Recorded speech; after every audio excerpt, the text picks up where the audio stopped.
Hey, what's going on, guys? My name is Shakugan, giving you guys a non-combat arms related commentary here. I don't know if it's going to be categorized as, or whether, I don't know if I'm going to categorize it as a To Hell with KDR episode. Maybe it will be, because, it's not really related to combat arms in any way.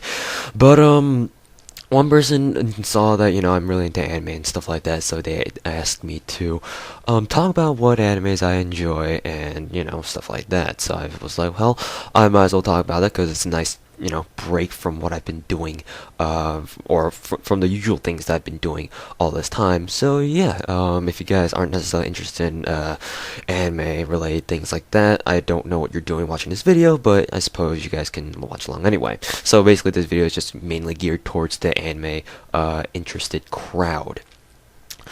Let's see. I suppose I can cover briefly my history with anime. It started in like middle school when I started getting more in like seriously into anime and manga and that other good stuff.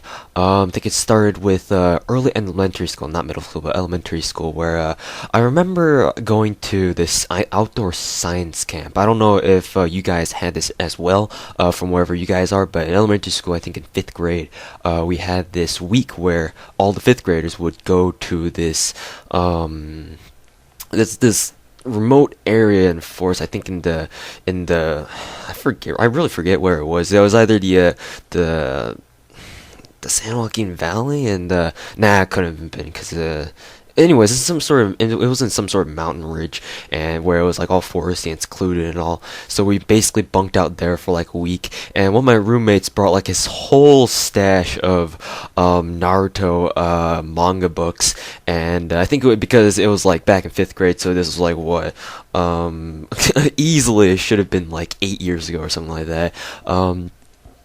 Yeah, basically he only had like obviously back then he only had like what maybe the first 5 or 6 volumes out. So basically we just read through all of those, and I was just like, hey, this is pretty interesting. It'd be cool to read some more of this. So basically it started from there, and then I eventually branched out to other things, and yeah, by the time I was in around like early high school, like beginning high school, I started being like, you know what, not so enjoying like the mainstream stuff anymore, like One Piece and Naruto. The Naruto was the only one that I seriously followed up until like high school, and then I was like, well, this doesn't really interest me anymore. Like, though I do have this side of me that just for the sake of finishing or catching up with the story, I'm kind of like, well, maybe I should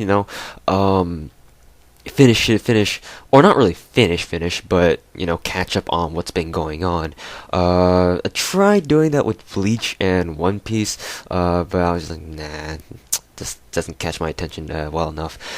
So after that, I eventually started moving on to other things like not so mainstream stuff. I know I'm using the term mainstream really flamboyantly, but it is what it is, So do excuse me on that aspect. It's getting really cold. I'm shivering. I'm afraid my shivering will screw up my voice somehow, because my room, if I always mention this, my room is always air conditioned, and I kind of don't like that. Especially when wintertime comes around, it's like, what the hell, why do we have AC in the middle of winter? But anyways, yeah, easily my room could be like low 60s, something like that. But anyways, so yeah, that's my little history of how I got into anime and stuff like that. After that, I eventually got into visual novels and translated visual novels and doujins, but that's another story that I probably will get to in a little while. And then finally on Toho. In the end, long scheme of things. But anyways, so a few animes that I really enjoyed on my way here. I'll list off a few. Shakugan no Shana. That's the first thing that comes to mind. The first one that comes to mind. I have yet to watch the 3rd season. Because I watched the first 2, and then like freaking, it takes them 4 years to put out a 3rd season. By which time I was like, come on, JC staff, you've had enough time. But I did watch like the first couple episodes of the season 3. But eventually, I did. Eventually, I just stopped watching it. I had no particular reason of stopping watching SNS 3. But I'm gonna try to get back to it. I really will. I will try, but no guarantees. Especially in the near future. I don't know if I can, or if I have the interest to be able to do so. But definitely, Shakugan no Shana is one of the better ones out there. I mean, it ranks as personally, it ranks as one of my favorites. But then again, maybe some of you guys don't really enjoy that type of anime, but I really do enjoy the lore and the kind of system that Shakugan no Shana operates by. I'm going to spoil some things for you, so do stop watching if you're in the middle of watching those and you don't want to get spoiled. But anyways, like I really like the fact that they operate by an unrestricted spell system. Like in other animes, there's always this system of like, oh, you can't do this, you can't do that, and sometimes I just get sick of that. You know, it's like, well, what these guys have magic powers or they have superhuman powers. You know, I mean it. Sure, it might seem good. It might be a good idea to put some sort of limitations on how far your powers go. But for the most part, it's like, well, you guys have superhuman powers. I mean, there should, for the most part, as long as you don't overdo it, there shouldn't be like a limit per se to what you can do, what you can and can't do. And Shakugan no Shana is a good example of that. You know, with the whole unrestricted spell system. I mean, each character has their own unique power, but it's not like there's any explicitly stated limitations to how far their powers go, unless of course it's like obvious. But I mean, that's one aspect of Shakugan no Shana that I really enjoy. Plus, you know, sword wielding girls in black cloaks are always badass. But anyways, yeah.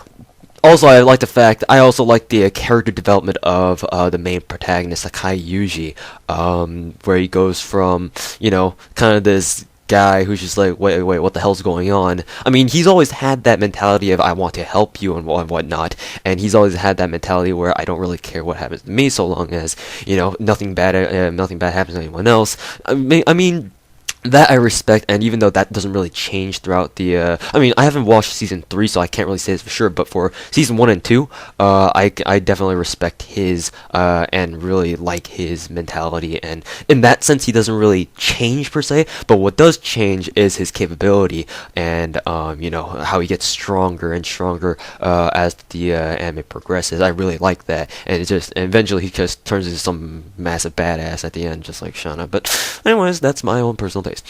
So yes, Shakugan no Shana, watch all 3 seasons, and you will not regret it. Hopefully not, anyway. Next is also made by the same company, or anime producing staff, called JC Staff. It's called Zero no Tsukaima, or in English that would mean, roughly translated to the familiar of, Zero. Basically, the premise of that, if I'm going to talk about premises, I should say premise for everything, so whatever, I won't tell you guys everything, because this video will probably go on to like 30-40 minutes. The reason why I really like Zero no Tsukaima, not only do they have the exact same voice actors, like literally the protagonist and the female and male protagonist in Shakugan no Shana are the exact same voice actors as they are in Zero no Tsukaima, and it's pretty hilarious. I mean, the voice actor for Shana and Louise, I mean, that particular voice actor is mainly known for her tsundere style voice acting. I think she's one of the best, if not the best, tsundere voice actors, you know, who can adopt a tsundere, you know, behavior and mentality quite easily, I suppose. I mean, she's always been doing it, so I suppose it's just natural for her.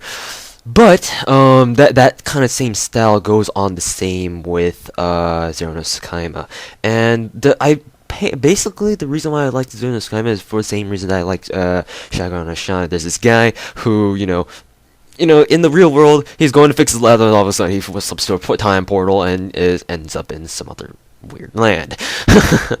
Yeah, as this flat-chested girl's familiar. Anyways, so I mean,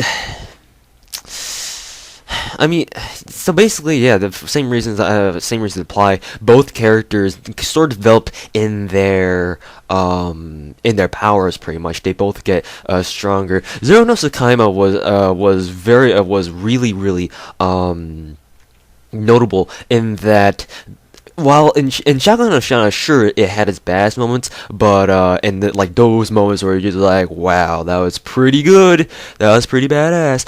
Zero Tsukaima though, that honestly though, even though I enjoyed the Shakugan and Shana style anime kind of a little bit better, I can't deny that Zero Tsukaima had its better moments, like the moments where it's just like, that was pretty badass, you know. And in all honesty, Zero Tsukaima had those moments, and Zero Tsukaima were a lot better. Especially spoiler alert, pause the video if you don't want to listen. But especially in Zero Tsukaima, I forget which episode it was. I think it was towards the end of the first season, where what was it again?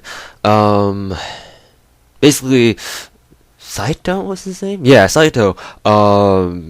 He basically holds off, I think, an army of over 30,000. I don't know, but basically holds off an entire army by himself, pretty much. So yeah, and gets out of it alive. I don't think many people can do that, especially for a guy who just came from, out the real world, quote unquote, and he's never really had so much as like any fighting experience whatsoever. He just picks up the sword and basically goes to town on people. But yeah, that's basically what he does. And that moment was, yeah, I approve wholeheartedly. No shame in that. And also, another thing about Zero Tsukaima is that even though it's kind of embarrassing to admit, I mean, yeah, my voice didn't show any embarrassment at all. Poker face! Anyways, so, Zero Tsukaima, unlike other animes, Zero Tsukaima is good in that it does not hesitate to show its more romantic side. I know some of you guys out there are looking for some romantic animes, don't lie to me, but Zero Tsukaima is definitely one of those better ones where even though some scenes are kind of corny and it's just like, well, what the hell, ish kind of things, you can't deny that Zero Tsukaima is more open in its romanticism, and it's not like those frustrating moments. It's like, you like him, he likes him. Why don't you go over there and tell him you like him, for fuck's sake, man? It doesn't, fortunately for Zero Tsukaima, it doesn't come down to that. It's more open in its relationship factors. So I like that about Zero Tsukaima. I mean, even though it's kind of awkward at times, I mean, it's a lot better than just being like, oh my god, facepalm. Like, you like him, you love him, but you just don't tell him. What the hell's wrong with you? Yeah, I'm sure for those guys who do watch anime and those kinds of animes, you've had that moments before. You've had those moments before. Don't lie to me. Anyways, so moving on. So Shakugan and Shana, Zero Tsukaima. So another classic that I highly recommend is Fate Stay Night. This is mainly because of the fact that my best friend, protagonist, is a super huge freaking diehard Type Moon fan, and he was the one who dragged me into Tsukihime, Fate Stay Night, and what was it again? Somebody else, but I can't remember. Oh yeah, Kanon and Air. Kanon and Air. It's not technically an anime, but it's a movie series that's modeled like an anime. Go watch those. All 6 movies. You will not regret it. Best anime movies series out there. Go watch them now. Anyways, that's my little cameo appearance of Kanon and Air. So Fate Stay Night. Fate Stay Night. I really like the lore, the system there. You've got the Holy Grail War. You've got these people compete against each other for the control the Holy Grail War. I really like that premise. It's very interesting, and I definitely when I first heard of it, when I first learned of the lore, I was like, cool. That system of lore really seems interesting. I want to see who wins. So I watched it. And, the anime, you have to, if you guys didn't know, Fate Stay Night is based off the visual novel, Fate Stay Night. The thing is that the anime, even though it does a pretty good job of telling you, what happens, what happens, like, for the most part, it doesn't tell you everything. There are things that are in the anime that only the people in the visual novel who have beaten all 3 routes, will be able to understand. And unfortunately, unfortunately, that's not what I don't. That's what I don't like about Fate Stay Night, is that because it spawned from a visual novel with multiple endings, you can't necessarily deduce everything just from the anime itself. You have to go back and watch or read the visual novel to see what they mean and why things are the way they are. Because there are definitely things that they don't explain. I'm sure there are examples out there, but I can't think of it because it's been a long time since I've watched the anime. Also, there is a movie, Fate Stay Night, and it's not exactly the same. Some of the beginning parts are identical, but it takes a different route. Like the anime Fate Stay Night takes like the main route, I think, of the visual novel Fate Stay Night, but the movie FSN takes like an alternate route. I think it takes Rin's route, Tosaka Rin's route, in the movie aspect. So there are things that happen in the movie that are different than the ones that happen in the anime, and yeah, I don't know if they're going to be making the last route. I think it's the Heavensfield route into anime. I don't know. I'm not an expert on this because I'm not a diehard Type Moon fan like my friend Protagonist is. So I can only speak from this in conjecture. However, that still doesn't mean that you shouldn't watch Fate Stay Night even though you haven't read the visual novel. I have read the visual novel to a certain extent. I think I've beaten like the main route, but I haven't gotten to the other two. And unfortunately, I can't do that now because now the visual novel is on my other laptop that my older brother has, and he took that away from me at like I think the middle of high school. So I was like, "Fuck you, man." So anyway, so I can't really hope to get back to that. But in any case, do watch the movie and the anime of Fate Stay Night. I'm pretty sure you can find them somewhere. And yeah, one thing about the movie that I really find hilarious, and it's become a meme in the anime in the online anime community. But there's this line that the main protagonist of Fate Stay Night says in the movie.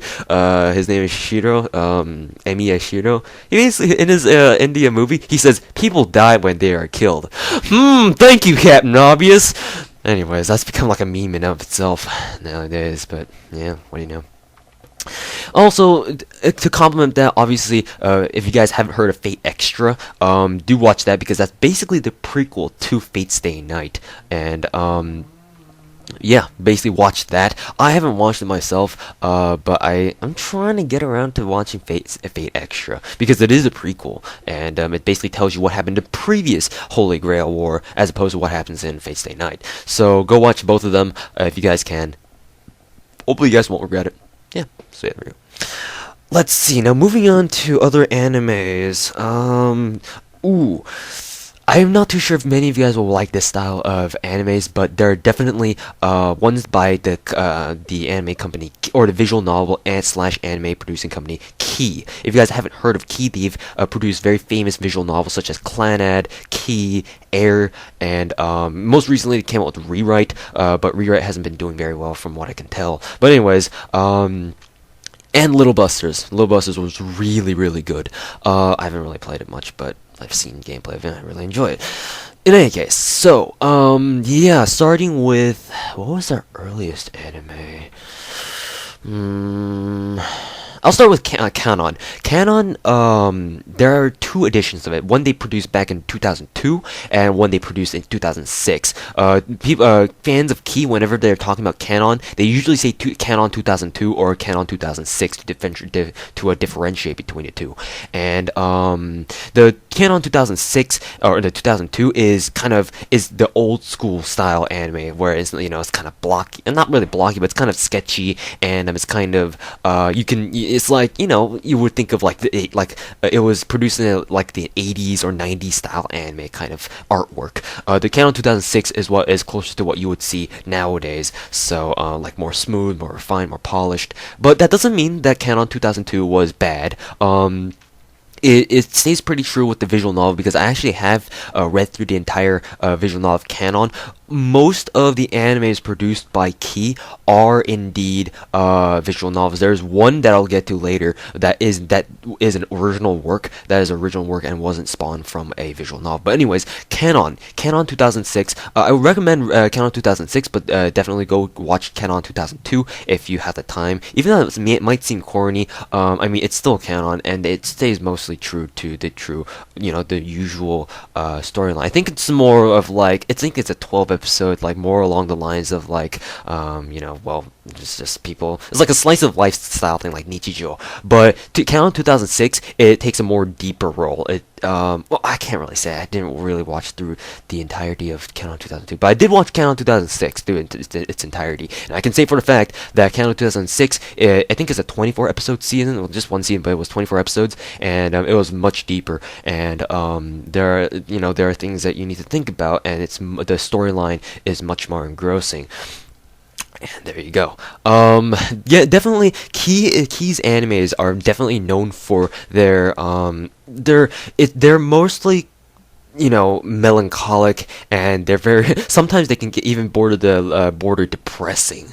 But definitely they are very sad at times, and those I mean, if they're sad without a reason, then it's just like, what the fuck. But you're making us depressed with no reason. But Key's animes aren't like that. The reason why you're becoming depressed is for a good reason, and if you pay attention to anime very well, then you know why it is that you're getting depressed, and you don't feel bad about it. Hopefully not. Yeah, so Kanon 2006, definitely one of the better ones. Yeah. It's also very, very funny. The male protagonist is quite hilarious. Yeah, so go make sure you check it out. Air TV. Technically, it's based on a visual novel called Air. But is anime. The anime is technically called Air TV, but I just refer to it as Air anyway. It's a 12-episode one, and I think Air is one of the more depressing animes because, spoiler alert, I think the female protagonist, eventually she's gonna die no matter what. Either that, or either she's gonna die, or she's in a regressive state where, those people who are I don't know if you guys heard of this disease where, you're growing up all fine, but then you start regressing, like your body starts aging, like it's like the aging process like multiplies, exponentially multiplied. So like you're like 10 years old, but you have the body of an 80-year-old. It's kind of like that for the female protagonist.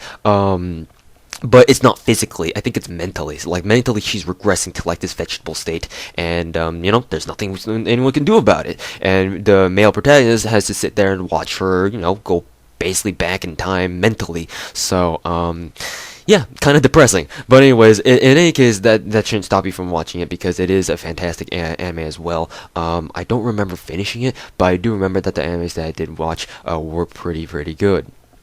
There you go. Moving on, we've got Clannad. Clannad. Ooh boy. Clannad is also a visual novel. The original visual novel for Clannad was all ages, which means all the visual novels up till now for Key were adult oriented, 18 plus, which means they had sex scenes, but they don't show that in animes, do they? But Clannad is, I think, one of the few all ages visual novels that they put out, along with Little Busters and Rewrite. I think Rewrite is all ages as well. Don't know if they're gonna make a adult 18 plus expansion pack for that, like they did with Little Busters and Little Busters EX, but whatever. In any case, Clannad. So Clannad is just like Kanon, where you've got there's this underlying theme that you will finally realize why that is until the second season. Clannad is split into two seasons. One, the first Clannad, and the second season is Clannad After Story. After Story, and both of them are very, very good, but you cannot watch After Story without having watched the first Clannad as well, so make sure to go check it out.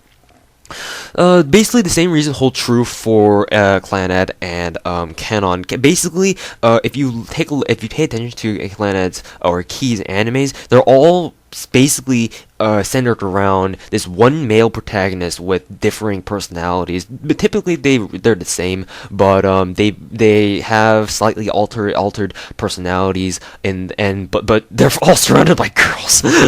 Basically, this is like their style of visual novels are like all harem animes, but it's hilarious, so I can overlook that. So like, and for example, in Kanon 2006, the male protagonist was this shameless shamelessly hilarious guy who would not hesitate to pull pranks on people, like not like those practical pranks, not like those trolling pranks where it's just like you're hurting them, but like these practical pranks where you're just like, oh, I'm gonna do this, even though I know that I'm gonna piss off this person, I'm still gonna do it anyway. Beep. So yeah, he's that kind of person, and he's one of those people who's more assertive and stuff like that, and he doesn't hesitate to say what is on his mind. But in the reserved sense, he won't, blurt out shit when, he knows that someone's hurting or something like that. For Air TV, the male protagonist is this traveling puppeteer guy who's kind of like one of those people who's different. He's basically one of those guys who stands along the sides of the streets holding a sign that says "will work for food," something like that. So yeah, except he's a puppeteer kind of guy. So yeah, his personality kind of reminds me of, or is actually very similar to the male protagonist in Kanon, but they do differ slightly. And then in Clannad, the male protagonist is a much more reserved guy. He's more, I wouldn't say lazy, but he's more like I don't give a fuck kind of guy, and he just walks around and minding his own business, and he's not, as long as no one bothers him, he won't bother you. Like he's seen as a delinquent because of this kind of attitude. Like he doesn't care. He often comes to school late and he doesn't give a crap. And like he'll readily fight anyone who wants to pick a fight with him. And he's actually a really good fighter in Clannad. I think Clannad lore denotes him as a pretty good fighter as well, because he's been places, and he's been in times and situations where it's probably not a good idea to get into a fight in those times. But he's been there, and he's more or less an experienced fighter, and that's why people kind of label him as a delinquent. So because of that, because of how the rest of society that he lives in has been treating him, he's kind of reserved. He doesn't really talk much unless he's talked to. He basically does his own thing, and he doesn't really care. He's one of those guys who have perpetual like frowns on his faces. But at the same time, though, he'll help people if he knows that they're in trouble, and he'll basically sacrifice whatever he's got in order to make whatever he sees in front of him that's wrong right again. So yeah, that's basically how he works, or that's how he basically behaves. So as you can see, all these male protagonists are kind of more or less the same, but as you can see, their behaviors slightly alter from anime to anime, and there you go. So, but the thing that I really like about Clannad is that, how should I say this? The underlying theme, the other world, in quotes, of Clannad, I really like animes and stories where they give you this sentiment. They give you this other world that you have no idea why they're there. Like you don't even know why they're there, what use they have there, and you have no idea what it is until the very end, until it all makes sense. And that's what Clannad does. Clannad, in like the first opening scenes of the first episode, Clannad will stick you in this world where it's just a bunch of planes and with orbs of light scattering across the sky, and it's like you're in some meadowy paradise of sorts. But you're just basically this robot, or you see this robot, I think, and this girl, this long-haired brunette girl, dressed only in like this long white gown of sorts, and you have no idea why they're there. You don't know why they're there. You don't know what they're there for, how they got there, who they are, until the very end in After Story, the second season of Clannad. That's the only way. You have to watch every episode, or not really every episode, you get what I mean though. You need to watch through the animes first in order to understand that's why they're there. It all makes sense now.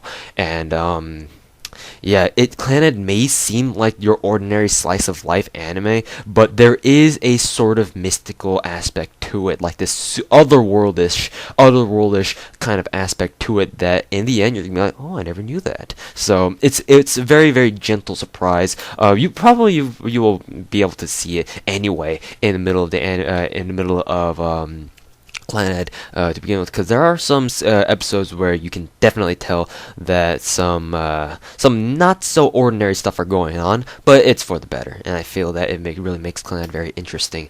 And definitely Clannad is a very hilarious anime. It's got most of its episodes are filled with jokes and filled with hilarious scenes where you just can't help but to laugh your ass off at. 99 combo break or combo or I don't know what the hell it is. Like, there's this running gag that Sunohara, this blonde-haired friend of the male protagonist, gets constantly beat up by this Tomoyo, the Tomoyo girl, this silver-haired, basically expert at fighting, just but like more so than the male protagonist. And basically, like, there's a scene where she's basically beating him up for like a 900 hit combo, and then Tomoya, the male protagonist, basically kicks him back for the 1000 hit combo chain. And literally, when he kicks him back, the anime puts like this achievement sign on the screen that says combo chain. And yeah, it's pretty funny. Anyways, so watch Clannad and Clannad After Story. You will not regret it.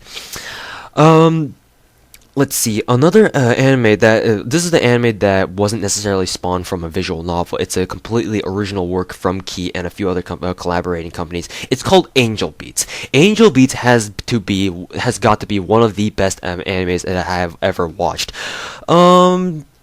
No, the reason is not, for those of you guys who have watched Angel Beats before, no, it's not because of the reason. It's not because they all have freaking guns and just shoot people to all the hell. No, that's not the reason why, though it is a big reason. It is a big reason. I will admit it is a big reason. But yeah, it's just that it kind of channels you know, it kind of reminds me of like the Toho kind of character list. There's lots of characters and in Angel Beats. Like, you've got this whole freaking battalion of characters that you get to know more and more so in depth than do other characters in other animes. Like, animes, like, you know, typically you've got like a handful of main characters that you know, like, you know their name and whatnot. Angel Beats has like 15 characters where you know your name, you know their name, you know what they like, you know basically a lot about them. And Angel Beats is very interesting in that, where you see people kind of develop more so the main characters, obviously, but you can still see a lot of them, you know, their characters developing as the anime progresses. Also, I really like the concept that Angel Beats is based upon. Basically, you come into this world where you don't have any idea, well, you know who you are, assuming that, you know, you keep all your memories and stuff, like nothing's happened to your dead body when you die. But once you die in the real world, you come to this this RPG-like world where you're stuck in this NPC-filled school. Basically, you're a student of this school, and you know you have to join these I want to say renegades, like, who differentiate themselves by wearing different uniforms and basically breaking the rules of school. Basically, in this virtual world of sorts, is that as long as you do not comply by the normal procedure of rules in that provided by the school, then you will always stay there, because you don't know if you've or I don't know if they know they've died. Oh, yeah. They know they've died. Definitely, they all know that they've died in the real world, so that's why they are here in this you know, virtual world. However, they don't know if they go back to the real world, if they'll spawn again as a human. They don't know that, so they want to stay in this virtual world because, you know, they're never gonna change. It's like a frozen I don't know if palindrome is the right word for this, but it's like a frozen time frame. They know that they're always going to stay the way they are in like this teenage state of body, but yeah, they basically don't want to leave because, you know, who knows what'll happen if you leave. And basically the easiest way to leave is either ask, or not that, but either to follow the rules, and eventually you will basically become like one of the NPCs and you will go back to the real world, presumably. Or you could just ask the guardian of this virtual world called the Angel, or Tenshi, and she'll murder you and she'll send you back. I suppose. I don't know exactly what happens, but she'll murder you. If you ask her, hey, can I go back to the real world? Shing, shank through the heart. Okay, done, bye. So yeah, Also, Angel Beats is one of the few animes that actually that actually get their guns right. Like, first episode, the kicker. The girl has a freaking M200 Shaitak and intervention. Like, holy fucking crap. What anime have you seen that actually replicates an M200 Shaitak intervention? Don't think so. Didn't think so. Anyways, so, yeah. Angel Beats is also very, very funny. It very much so keeps the tradition of Key's sense of humor and not only sense of humor but also storyline where it's got its sad moments too. Unfortunately, it's only 12 episodes long. There were rumors after the first season ended that they were going to make a second season, but I haven't heard that yet. I don't think they're going to make a second season, to be honest with you. But in any case, Angel Beats is still a fantastic anime, and it operates much like Clannad, where you realize that there's a special relationship between some of these characters that you don't realize until like the end of the anime. It's kind of like Clannad in that respect, and yeah, it's pretty touching. Not gonna lie. It's pretty touching when you find out what happens in the later episodes, especially this one scene where, because I'm gonna spoil a few things for you, not like major stuff, but I'm gonna spoil a few like background and stuff for you guys. The main character of Angel Beats doesn't know who he is. He only knows his last name, and which is Otonashi, and he basically comes to this world not knowing who he is or how he got there in the first place because he's lost his memory. He's an amnesiac, and he wants to try to get his memory back so he knows why he's here. Because when he comes to this world, they have to tell him, the renegades, quote unquote, have to tell the newcomers that, you're dead, you're here, why don't you join us, because if you go back, we don't know, we can't guarantee what you're going to become in the real world. So that's basically what he does until he figures out who he is. When he does figure out who he is, or when he does regain his memories, the way that he does regain his memories really makes you kind of wonder if there's something going on, and you will know why that is until the later half of the anime. Because the thing is that some of the characters, you will come to learn that the anime will tell you their backstory, like what their pains were, how their real life was, how they got here. Because the only way you can get here in this real world, or the way to get in and out of the real world, or this virtual world of sorts in Angel Beats, is to realize. Actually, I shouldn't spoil it to you. But anyways, maybe you guys can figure that out for yourselves. But there's the way they got here is because they all have sort of regrets. I'll tell you that much. That's how they get into the virtual world. They have these regrets and pains and things that they just can't get over in the real world. That's why they're there. And this is just like, and they're eventually the anime will tell you why that is, what their pains are, what they've been going through until and everything like that. So that you will see Otonashi's past, and it kind of snowballs into everything else, if you know what I mean. So there you go. Angel Beats, very, very good. Go check it out. And let's see how long I've been talking. Oh God, 40 minutes. Okay, so this is a good place to stop talking. I will leave you with one last anime though. Higurashi no Naku Koro ne. That anime is fucking hilariously creepy and really, really fucked up. And but it's really, really good. Don't get me wrong. It's bloody. It's not for the faint of heart. You watch the first few episodes, you're like, oh, there's nothing bad with this, until you reach the later episodes. Anyways, I'm sure many of you guys have heard of as the Cicadas Cry, Higurashi no Naku Koro ni. It's split into multiple seasons. I think there's Higurashi no Naku Koro ni, Koro ni Kai, Koro ni Rei, and there might be a few other ones too. I'm not too sure, but Higurashi no Naku Koro ni, just like the other animes that I've mentioned, is based off a doujin visual novel, and the visual novel is much more expansive than the animes are, but the animes do a very good job in portraying what happens.